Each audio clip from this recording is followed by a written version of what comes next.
All right, everybody, welcome back to the Roofr Masterclass. I'm your host, Pete McKendrick, and I am without my normal co-host, Nick, today, who's living it up in Japan.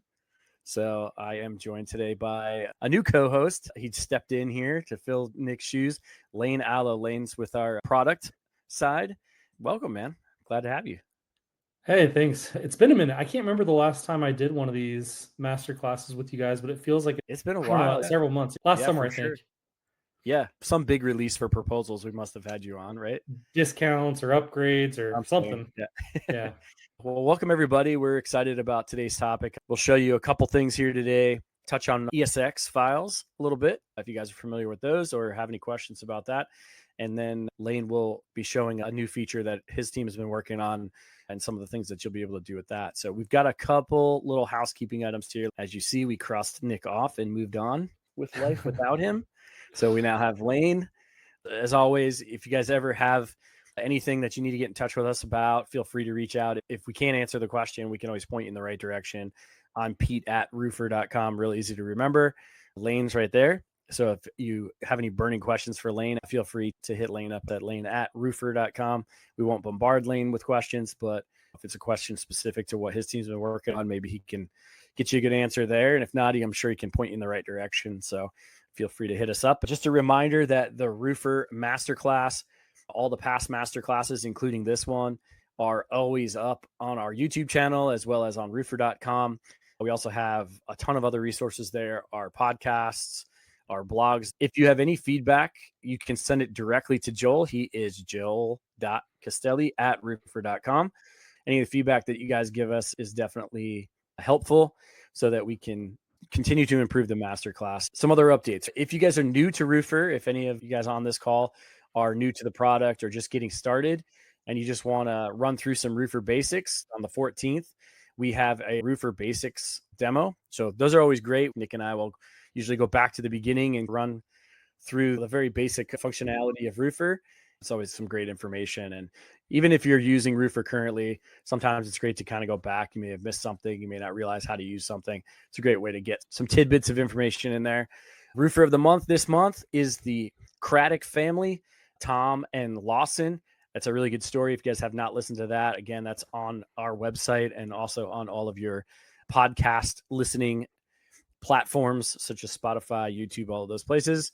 A very interesting conversation with those guys and a great story of a passing of the torch situation there. And then if you guys ever need help, some one-on-one trading and education sessions, we do those weekly with our support team. So be sure to check those out as well. Those are essentially like our master classes, but more in depth and led by some of our support staff and our success team to help you dig deeper into the product. So we can move on. Now, Lane, you have a little bit of a background here from the Xactimate side, not to put you on the spot, but insurance is something that a lot of our roofers do. And we're finding more and more hybrid roofers that are not necessarily chasing storms, but capitalizing on storms that happen in their region or in their locality. So they're hybrids doing retail work most of the time, but jumping on some of this insurance work when it comes along.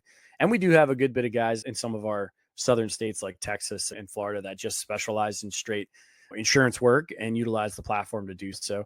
Talk a little bit about your experience. You do a lot of customer interviews and stuff. Are you running into a lot of guys that are doing insurance work, and how are they leveraging the product? You see them using a lot of it. You see them capitalizing on our CRM and our proposal tool and things like that.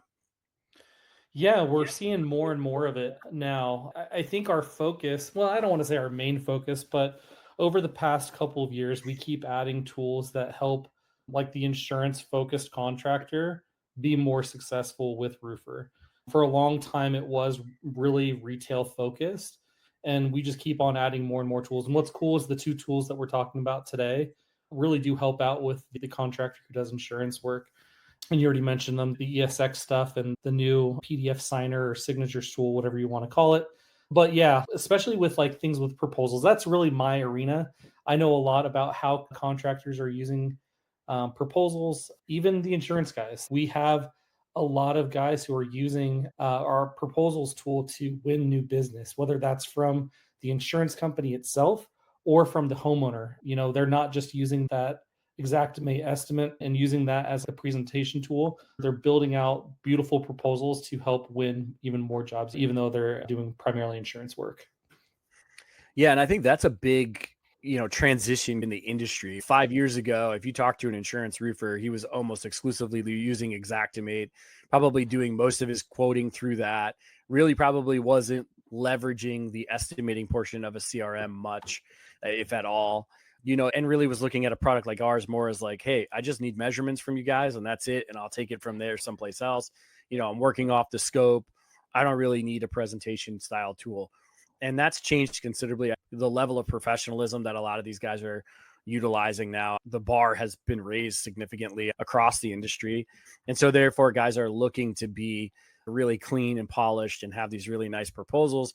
But like you mentioned, a lot of these guys now are using our proposal tool as their presentation, right? Like it's their Yes. in-home presentation or their, let's say, remote presentation. Possibly they're just producing a digital version of it and sending it to the customer. But it has definitely changed leveraging a tool like ours as part of the insurance situation more than ever before. Yeah, more and more contractors are recognizing that it's a white glove treatment. It's a concierge service that the actual installation of the roof is just a small piece of the overall service that they're providing. And so things like creating a proposal as opposed to just handing a homeowner an Xactimate estimate makes a world of difference because those documents were never intended for like normal people to like understand, right? Right. Like you start looking at the codes and stuff, you're like, what does this mean?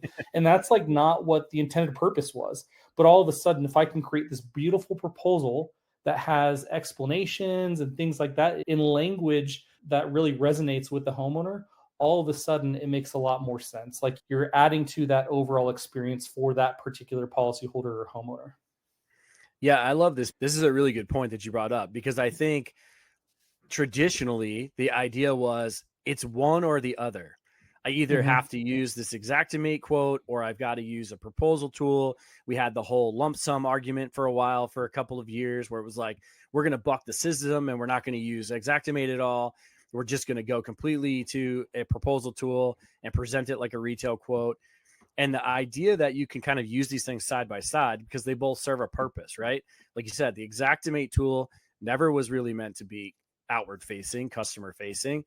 It serves a very specific purpose on the back end for the adjuster, for the insurance company, to really get a very detailed look at what they're covering and what they're paying for. But on the customer facing side, you need something much more polished, a little bit more detailed for the homeowner, or maybe dumbed down for a little bit for the homeowner, right? Maybe not as detailed as, like you said, specific codes and all that kind of stuff that means nothing to a homeowner. So this idea that you can run the two of them parallel to each other, I think plays really well into what we're talking about today. But also, I think is just a change in the mentality altogether at the industry, right? Traditionally, it was like you were either an Xactimate guy or you were a lump sum guy who thought Xactimate was the devil and you didn't have to use it. And you're going to figure out every way to gamify the system to not have to use it. And now we're seeing more and more guys that are saying like, okay, yeah, I use Xactimate. It serves a purpose. I know that I get approved if I go through that way. And so that kind of plays into our first topic, which is the ESX and how we can leverage that ESX file to facilitate that portion of it on the back end with the insurance company. For those on the call that maybe don't know what ESX is or the purpose of it, obviously everyone's heard of Xactimate. Xactimate is kind of the gold standard of how the adjuster is going to do his adjustment on the roof. It's where the scope's going to come from. It's how the insurance company is going to process the claim and all the information coming in. And so traditionally what has happened is that in that process, they're going to require the contractor to get a measurement. And so the contractor comes to a company like Roofr, pulls a measurement, takes that measurement, sends over that PDF to, the adjuster or to back to the Xactimate folks. And then on the Xactimate side, someone has to go ahead and manually resketch that entire house, because in order for the Xactimate system to work properly, they have to have all those measurements in the ESX file on the Xactimate side. And so obviously that becomes a point of friction in this whole process if I'm just sending them a PDF, because now they're having to manually do a bunch of work. And so in order to kind of streamline that whole entire thing, we've added ESX files. What we allow you to do now in Roofr, and this is just in beta, it's a brand new feature to us. What we're allowing you to do is now you'll have the ability to, when you order a measurement from Roofr, add on the ESX files. If you guys know it's going to be an insurance job, you're dealing with a scope of work, you need to be able to push it into your Xactimate, whatever the case may be, having that ESX file that you can now download out of Roofr and upload into your Xactimate, into that scope, so that it can easily do its thing on that side and everyone's happy, and it's a nice seamless process, right? So no one's having to manually enter information. So I'm going to run you guys through really quick what it looks like on our side. It's very simple. It'll make perfect sense to anyone who's ever ordered a Roofr measurement. All right, so if we go in to create a measurement in Roofr, whether that be from here or whether you're inside of a job and you want to do it, let's put in an address. I'm just going to pick one down the street here. And so what's going to happen is, obviously, I'm going to go ahead and order this measurement here. Here we go.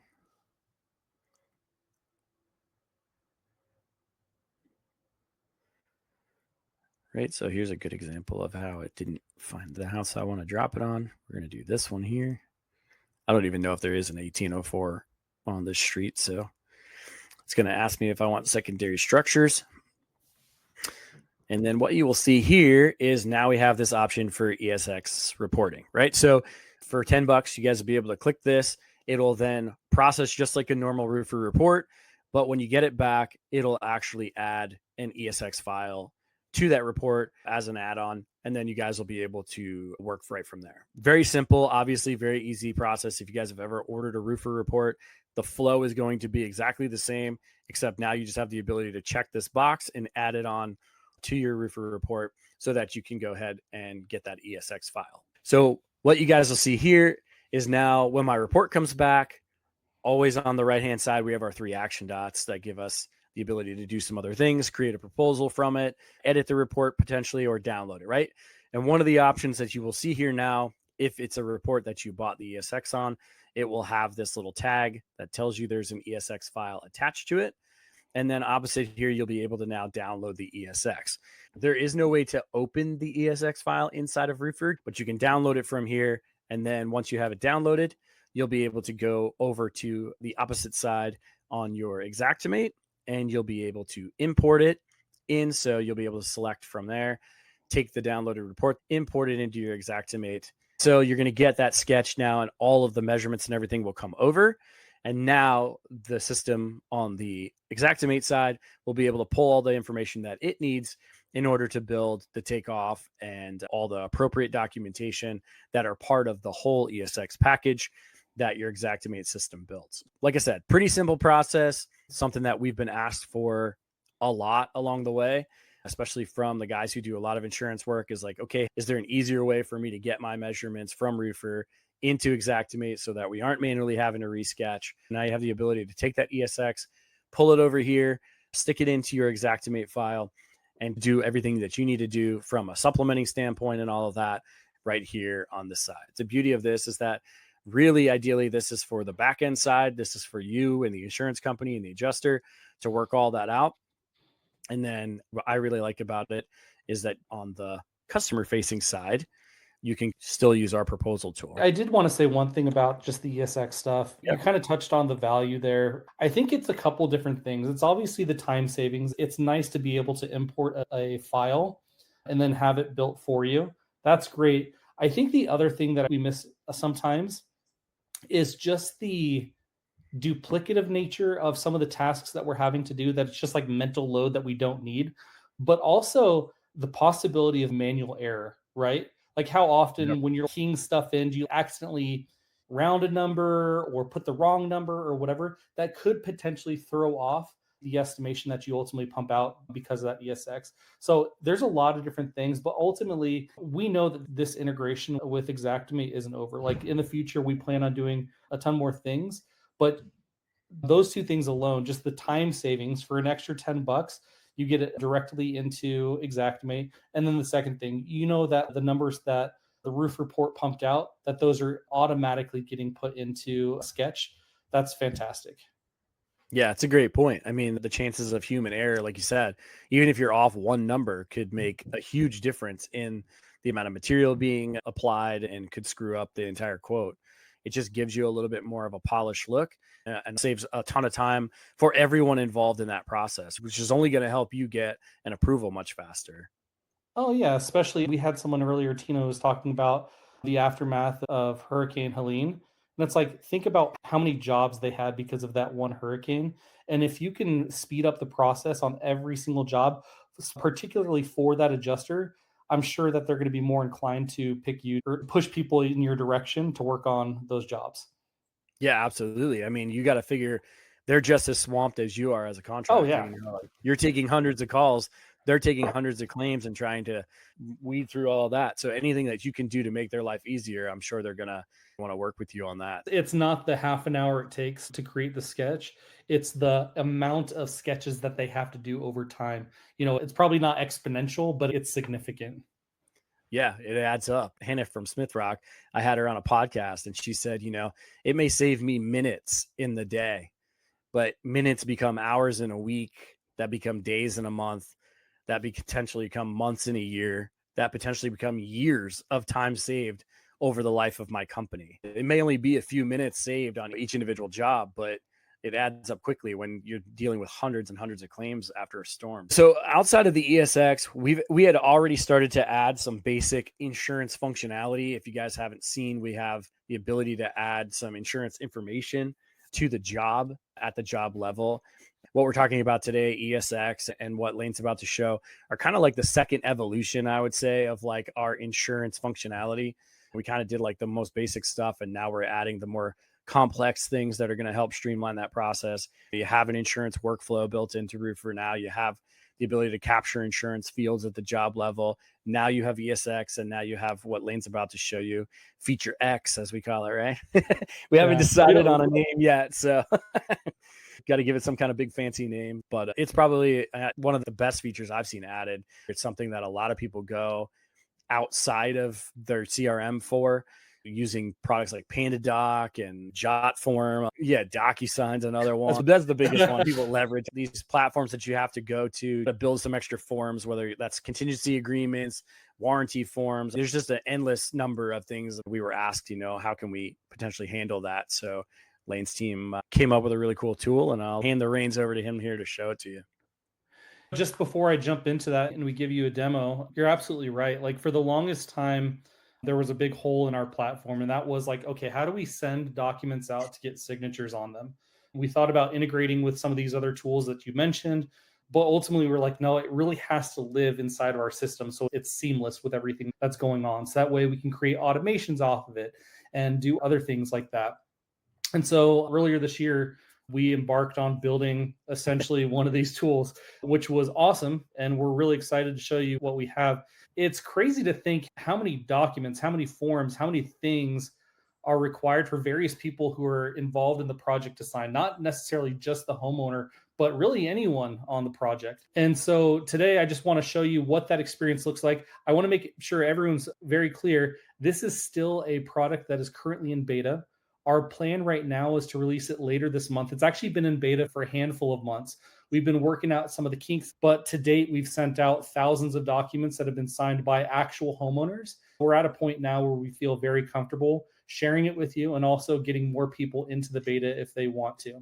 During this presentation, I might call it signatures because internally, we've been calling it signatures for a long time, but we don't have a go-to-market name for this product yet. So if you want access to this, if you're like, I already have people saying, put me in the beta. If you want access to this, put in the chat that you want access to it. We get a whole list of the comments in the chat, and we'll make sure that everyone who wants access to this beta gets access. And this isn't early access. Like I said, this is a pretty polished product at this point. And so if you're worried about like, is it going to be buggy or things like that? It shouldn't be. Let me share my screen and then we can go into it. And I'm glad that you mentioned contingency agreements because that's actually the example that I have today, which is a very common document that gets signed in lots of different jobs. And I figured, we're doing ESX stuff. It might make sense for us to do a contingency agreement. But think about it this way. Like this could be any document that you need information from the homeowner. It could be something that you just want them to provide additional information. This one in particular does have a signature on it, but I will show you what that looks like. So before this master class, I went ahead and created this job. We have the customer here. You'll notice that there's this new section up here, this new tab called signatures. When I come here, I can create a new signature document that will be directly associated with the job that I'm working on. Just like if I were to create a proposal from this job card, I can do the same thing with the signature document. So that's what I'm going to do. Much like proposals, I have the ability to create templates that I can use for future use as well. So right now, I only have one template that I can select for this particular account, but I could have endless amounts of templates. If I have contingency agreements, or if I have warranties, or if I have certificates of completion, the list goes on and on. I can select those things. And I'll show you where the magic happens here in a moment. If I select this, it will show me a preview of what that document looks like. This is the one that I want. So I'm going to come in here. And like I said, this was a template. And so a lot of the information that you would typically have to hand type into this has actually automatically been pulled into the document itself. This information right here is actually information that is our dynamic fields. So this is pulling information in directly from either the job itself, the job owner themselves, or the company, or insurance fields. Maybe we touched on insurance fields a little bit. I'm trying to think. I actually don't have any insurance fields on here, but I'll show you here in just a moment what that looks like as well. This is pulling that information in, so it's specific to this particular job. So you can see that I have the job address right here. I could remove this if I wanted to, but it's making it a lot easier for me to just add a couple of details and then send it out to the homeowner. So there's two basic types of fields that we can do. We have dynamic fields. We touched on those a little bit, where it's pulling in information about the job owner. So if I come here, you can see that there's some job details. I can pull things in like the job address, the job owner email, the job owner name, the job owner phone. And that's what this information is right here. But then it can pull in other information like the customer information. So the customer email, the customer name, and I'll show you what that experience looks like. So in this particular document, we're looking for the customer's information to be right here. So I'm going to put the customer name field right there. And you can see that as soon as I dropped that on the page, that it pulled the information in directly from the job details. So you can see right here that this is for Cal, and it's pulling that information in. Once again, that is a time saver, but it also prevents us from like misspelling Raleigh or whatever, keying in wrong information. That is all that I need to do there. So that's the first type, right? So that's just static information that is based off of the job, based off of the customer, based off of a number of different things. Toggle on the insurance fields real quick. When I do that, I'll actually just add in a claim number real quick. When I add in that claim number, I actually have the ability to add my other insurance fields here as well. So if I were to pull that in, as soon as I drop this, it should pull in that claim number I just put in there. So if you have a document that's requiring like a claim number, you could have that, assuming that the information is on the job level. The last thing that I'm going to show you before we get into the actual signing experience is, in addition to dynamic fields, we have fillable fields. This requires some sort of action from the customer or from the contractor. So right now, I actually have a fillable field pulled into this document. It's indicated as orange, which means that it is actually a contractor field. So when we start the signing process, this is a field that the contractor is going to have to put in there. And then the blue ones are actually the customer assigned fields. So we already have a signature a signature area right here at the bottom. I want to do a contractor signature as well. So I'm going to come over to contractor, pull my signature area right there, and then I should be good to go. So now I can send this document over to the homeowner so we can get the information that we need. And in this case, all we really need is a signature from them. So I'm going to come here to preview. I'm actually going to fill out my contractor fields first, the ones that are assigned to me. So I'm going to put in some information here. This is actually a date, so I probably should have just used the date field because we have one of those as well. But we'll say that this occurred on October 1st, 2025. We'll click next. Okay, and then we are going to do the contractor signature. So similar to other signing tools, you have the ability to either draw it or type it out. I'll go ahead and draw my signature real quick.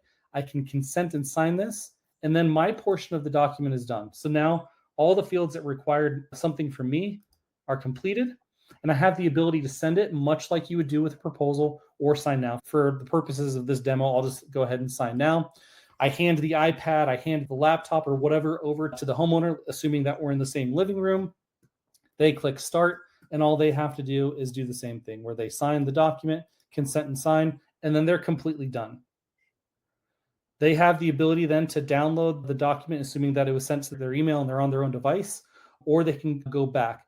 And that's basically it. During that whole process, much like proposals, we have this full table where we can see exactly what's happening with that document that's being completed. It goes through a series of steps: draft, sent, viewed, and completed. You can see all the information there. I can click back in here. I can see all the information, the signatures, when it all occurred, all that kind of stuff. And that's basically it. Talk a little bit, Lane, about how you get the documents in there, because like the template in there, because, I think for a lot of folks, they already have it potentially built someplace else, whether that be Microsoft Word or whether that be in one of these other softwares that we talked about. They've already got them built out. And one of the big things that I always get asked is like, okay, well, I took all this time to build all these documents in PandaDoc. How in the world am I going to get them over there? Are you guys going to help me rebuild them? Because traditionally, I think a lot of the other CRMs, you got to go in and like start from scratch and drop all these fields in and type everything, or copy and paste all the verbiage. Yeah, no, that's a great question. So similar to other tools out there on the market, if you have a PDF already of forms that you're using, you can literally upload those forms to the signature document builder and then just add your fields on top of that. That was something that I skipped over because I was trying to keep the demo condensed a little bit. But yeah, like assuming that the PDF exists, all you need to do is upload it and then start adding those dynamic fields and start adding those fillable fields. And then from there, you're off to the races.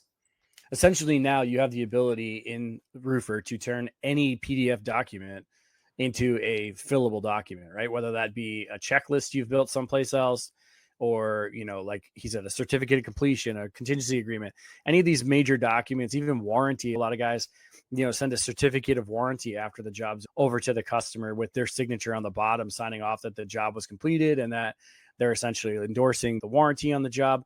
Those are all things now that you can do right in the product. You're not having to go out to your manufacturer's website to grab it, download it, send it to the customer, whatever the case may be. You can set all that up in here so that your team can easily grab it and utilize it. And so a major, major time saver, obviously streamlines the process, keeps everything centralized in the job, which is obviously a huge thing that we work on here, is trying to become kind of like that single source of truth for everything that you guys are doing on a job. And all this stuff now kind of lives inside the job, easily accessible, and you can go find it very quickly if it's something that you guys have done, like a past job or something like that. So there is a question here, and this is probably for the future, Lane, but to ask, will you be able to automate documents created in the signatures to be able to go out for signature? Will we be creating some automations around them? Yeah, the plan is yes. There's some tricky things involved with that, specifically around contractor fields that need to be filled out prior to sending a document out to the homeowner. But once we resolve some of those issues and we have some enhancements done to the overall automations platform, then yeah, we would love to get to a point where as soon as my proposal is sent, you have the ability to fire off a new signature document, whatever. The plan is to have many more dynamic fields, not just for the signatures documents, but elsewhere in the platform as well. Things like being able to pull them into emails and communication to customers and things like that, the text sections within a proposal. So we are trying to do that type of stuff. Yeah. And just to mention, I know that a lot of times one of the things that we have heard is the ability to get a signature or a sign off at the work order level. Like, hey, I sent my work order to the crew. I want somebody on the crew side, on my sub side, to sign off on that work order saying they accept it, they agree with the cost and all that stuff. That is coming. I know that is in the mix, but Michael mentioned here creating a photo checklist inside of the signatures tool that then he could then pull some of the information over from work orders. So interesting use case there. Like I said, the uses of the signature tool are essentially endless, right? So I'm sure you guys will be able to think of a million things we haven't even thought of to be able to do in there. Checklists I have heard mentioned, but a photo checklist for the sub or for the crew is a good use case for sure. Tina, if you have not used our supplier integration, we are now integrated with the top 3 suppliers. And so you can push your material orders straight from Roofr to the supplier. And as part of that, we're going to be then pulling back their acknowledgement. Usually they'll acknowledge the receipt of this order. We're going to start pulling that stuff back in here. I know that's version 2 of that integration, is to pull their status updates back in. So those acknowledgments will start flowing back into the platform so that, when you shoot an order out of Roofr over to your ABC, your SRS, or your QXO branch, they'll be able to acknowledge it on their side, and you'll be able to see that back in the product so you know that they have it. Did we miss any other stuff? I'm trying to look. I just went back through it, and I don't think we missed any questions, but we do Great have a lot of people who are interested in being added to both the ESX beta and the signatures beta. Take a minute here to dote on Lane and his team a bit. The proposal tool, I had a question. I was at the Western States Roofing Expo last week, and I had someone come up and say, what piece of Roofr do you think is the best piece? If you had to pick one piece that's your favorite, that you think is the most important piece or the strongest piece. And I said, the proposal tool is by far, it's the foundation, right? Everything else kind of feeds off of that proposal tool, being able to really be professional, polished, dialed, have that presentation built in there, being able to grab that signature, like everything kind of revolves around that proposal. And you guys have done such a good job of evolving that tool. I remember when we first released it back years ago to what you guys have built that thing into now and all the capabilities of it. I just love to show it when I'm at shows because people are always super impressed with the functionality of it and all the things it can do. Really, really, really cool stuff coming out of there and out of that group. And it just continues to get better.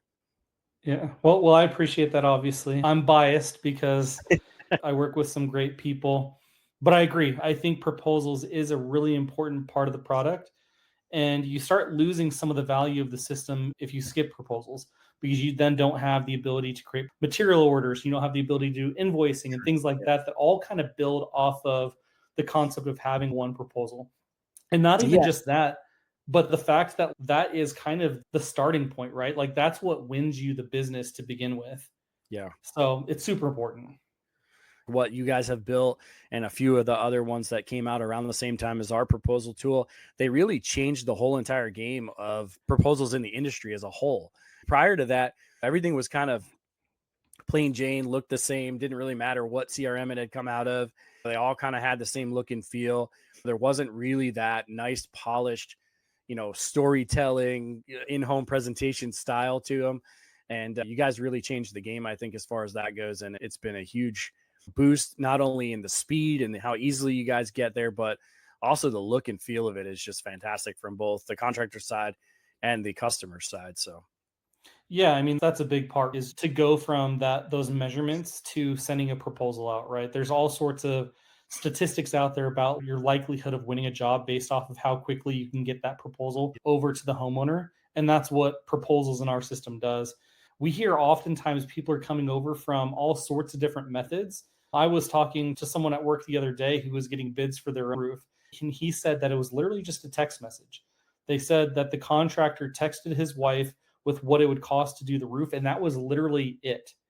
And what was interesting was he actually used to run the proposals to himself, and he was like, man, this is not what I expected. Now, if you only had 2 contractors presenting to you, one sent you a text message with just like how much it was going to cost to replace the roof, and the other one had this beautiful, like polished document that you could understand and explain the differences and like who they were and all of that kind of stuff. It's a big difference between the two. yeah, I mean, I always joke that, you get the quote written on the back of the Chick-fil-A napkin, but it's really not that far from the truth. I had a friend who had some landscaping work done and said it literally looked like the paper came off the floor of the truck. Like he just grabbed a piece of paper and wrote some numbers on it. It's not far-fetched to think that that's what you're up against. One of the most common questions that we've received from our beta users up to this point is, well, how is this any different from like signatures in the proposal? Throughout the entire process of your job, there's many moments in which you might need a document signed. To have that document signed, you're never going to have a certificate of completion tacked onto your proposal, right? That would be insane. So this allows you the flexibility of not only like determining when you're able to send that document to be signed, but also assuming that you have a PDF that already exists, to make it really easy for you to apply those fields and then send it out for signing. So that was the main thing. It's like, well, why did you guys even build this? Well, contracts and proposals, those are two types of documents that get signed. And in those cases, yeah, it makes sense to be able to sign the proposal. In some cases, it makes sense to send the contract over with the proposal, but not always. And there's so many more documents out there that need that signature on them that it just made sense for us to do it this way. Yeah, it makes sense. There's so many things that are signed sometimes before, like if we're talking about contingency agreements, that can be signed very early in the process. Certificates of completion, warranty stuff is all done way down the road, far long after the proposal. So instead of having to tack it on to the proposal tool and potentially get a signature there or initials or something like that, now you have the ability to create these separate documents. So you have those documents separated. They're easy to find. They're not jumbled into, buried in a proposal somewhere that you have to go back and hunt for. So really just from the sake of organization and inspection, dealing with the homeowner, like contingencies, home condition reports. Yeah. Well, cool. Like I think we got most of it here. So I am going to do, correct me if I'm wrong, Joel, but I'm going to do the socks. Don't want to forget the sock draw. Oh man, I haven't seen this. Oh, you haven't seen this? Oh, you have No, to I win these haven't. special socks, Lane. You can only get these socks. These are a masterclass exclusive with mine and Nick's face on them. If you guys are familiar with the Roofr socks, they are essentially famous. People come up and ask. I had people literally at the Western States show asking to exchange Roofr t-shirts for Roofr socks, because they just love them. Exclusive masterclass socks with our face on them that you can only win here. Charles is our winner today. So be sure to join us next time. We'll pick a winner at the end of every masterclass. Great stuff. I appreciate you coming on, Lane, and kind of filling in there. Some great information and some really cool features. I think these two features together are really stepping up the game as far as not just the insurance side of the business, but what you guys can do. It's going to give you a ton of flexibility with this tool to be able to produce any document pretty much that you guys need. I appreciate you jumping on, Lane. Thank you. Hey, no, it's honestly so fun to do these. It's a good way to break up my afternoon as well. Thank you guys for jumping on. We appreciate the chat being active the whole time. That always makes it a lot more fun for us to be able to interact with you guys. Thank you for throwing a ton of questions in there and getting us the answer and keeping Joel on his toes as well. Be sure to join us next week. I believe Nick will be back from his trip around Japan, and then we will be able to take you guys on a little tour and show you kind of the basics. So, I was thinking today, Lane, the last time an Italian guy went to Japan, it didn't go that well, right? And that was Daniel Russo in the Karate Kid. Oh man, That's funny, man. So, yeah, now he wasn't received very well, right? Back in the Karate Kid days. So, Nick better be careful over there. Seriously. So, yeah. But thank you guys. We appreciate you jumping on, and we will see you next week on another Roofr Masterclass.